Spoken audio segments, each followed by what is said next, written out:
Understanding Eyelid Rash, an English language learning guide. Hello everyone. Today, we're going to dive into a very specific, yet interesting English phrase, eyelid rash. This might be a new term for many of you, and in this video, we'll explore what it means, how it's used, and some contexts where you might encounter this phrase. Whether you're learning English for personal development, academic purposes, or just out of curiosity, understanding phrases like these can be incredibly helpful. So, let's get started. Eyelid rash is a compound noun made up of two words, eyelid and rash. Let's look at each word separately. Eyelid. This is the part of your body that covers your eye. It's the thin skin that moves every time you blink. Rash. This is a general term for when skin becomes red, swollen, or sore. It usually happens because of an irritation or a medical condition. When combined, eyelid rash refers to a condition where the skin on the eyelids becomes irritated or inflamed. Eyelid rashes can be caused by various factors.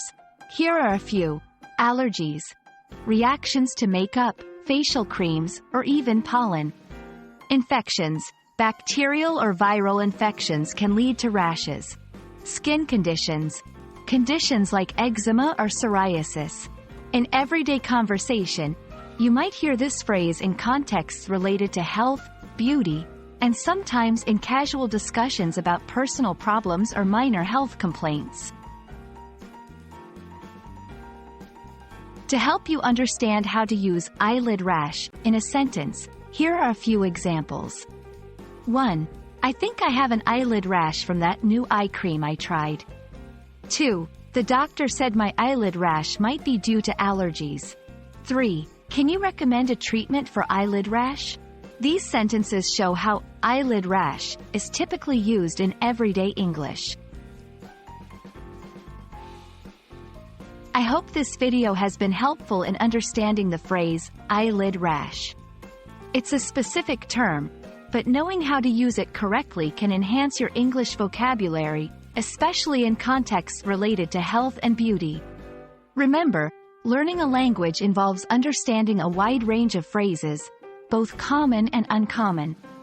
Keep practicing, and don't hesitate to explore new terms as you encounter them. Thanks for watching, and see you in the next video.